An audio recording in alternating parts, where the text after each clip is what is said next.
I made a video a couple of days ago talking about how left-wing people meme and why leftist memes have mucho texto. And the answer for this is that they're not meant to be funny. They're meant to be statements of virtue and to also figure out who in their community doesn't agree with the meme to oust themselves as being problematic.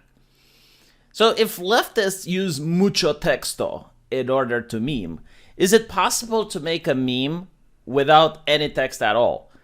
And the answer is yes, and these memes can be incredibly powerful. For example, this one, I found it and I was just blown away by how beautiful it is. I mean, the most you look at it, the most you take in, the more powerful it gets. And it's got such a powerful impact that it doesn't need a single word in order to express it. Everyone that looks at it immediately understands what's going on. So you have all these people that are keeping their heads down, looking into their digital device, and all their heads put together are creating this metaphorical ground, this level playing field. But every now and then, a couple of people raise their heads from their iPhones. And because of that, they stand taller than everyone else. They're not part of the crowd. And outside of this, you have the establishment, like the people in charge, the gardeners, who are mowing down anyone that is outside of the crowd, that is raising their heads, that has the audacity not to look at their digital devices. And this is the modern culture. This is the reality. I guess even though in the United States, the founding fathers realized how important free speech is, how important freedom of expression is, just to avoid this situation, the current establishment has found a loophole, which is perfectly legal, but I would say it's immoral. It goes against the concept of expressing yourself. And the loophole is to allow corporations to dominate public discourse. And those corporations can have fact checkers and terms of service. And in court, Facebook has said that fact checkers are just protected opinions.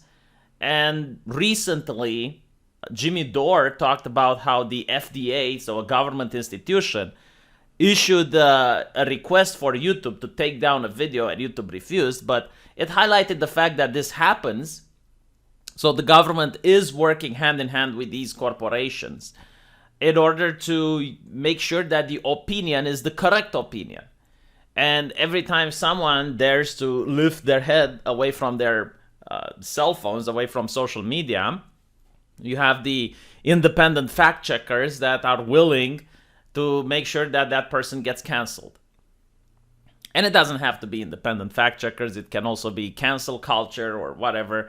You know, NGOs, groups of activists, so on and so forth. Concerned citizens writing emails. But it's the principle of it all that is problematic. Like, why would you want to be part of these people? Why would you want to be exactly like everyone else? Think what everyone else thinks. There used to be a time, which was not that long ago, when you had the saying there are two sides of every issue. And now you don't have two sides of every issue. You have facts and misinformation. And if someone is spreading misinformation, he is harmful to society. That's exactly how they phrase it.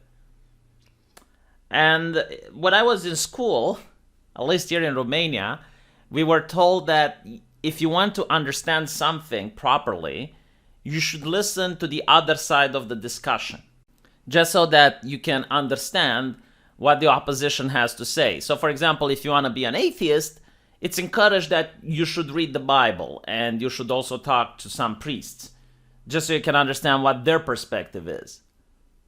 And that would give you a broader understanding on how the world works. In fact, I actually do this to this day. I get my news from right-wing and left-wing sources. So yeah, I go on Fox News, but I also read The Guardian. I also look at the BBC, because that's the only way you can get context and you can make sure that you're not trapped in an ideological bubble. But that is kind of problematic, isn't it? I mean, the very fact that you say now that you are reading sources that are problematic, like heretical literature, if you will, I mean, you have this General Milley in the United States, and he was talking about how, well, he read the Communist Manifesto and that didn't make him a communist. So, you know, he's trying to appeal to that sentiment that you can read certain things, but that doesn't mean you agree with them. So I, as an atheist, read the Bible, but that doesn't mean that I actually believe in divinity. But imagine if General Milley would have said that he read Mein Kampf and he doesn't believe in it. Can you imagine the outrage that would come from the progressives? Like, can you imagine how furious they would be? So I'm just giving you an extreme example, but there are certain things that you are definitely discouraged of reading now. You're like, even the fact that you open that page, the fact that you open that website, that you open that book would get you into trouble with progressive people. I don't know if the other were, if you can have it the other way around. Like, if you read Karl Marx or the Communist Manifesto, if you're going to get right-wingers upset. But it's definitely true from the opposite side, where you're not allowed to read certain books or ideas just because they're problematic. And those people are the ones with the lawnmower, the ones that make sure that everyone is the same. And there's also this image that it causes a winter. You know, it's bleak, a bleak image, a gray image. And to all the negativity that the new Matrix had, the new Matrix movie, which was so awful that it made sure there's not going to be any more sequels after it, actually touch this point at the ending of the movie. Spoilers, although I don't think I can spoil something that's already rotten. They do point out that the people in the Matrix lack creativity because they're sheep. They conform. They are supposed to live based on a pattern that makes everyone unified. It makes people think the same. And it's only people that are free that can be creative, which is why you see so much stagnation right now in the culture in the United States. I mean, look at Hollywood. They can't even create original movies anymore. Everything is a sequel, everything is a prequel, everything is a remake. Nothing original. In fact, it's very difficult to come up with original titles. And people who are coping with this, they're saying, oh, well, everything was already made, so we can't make originality.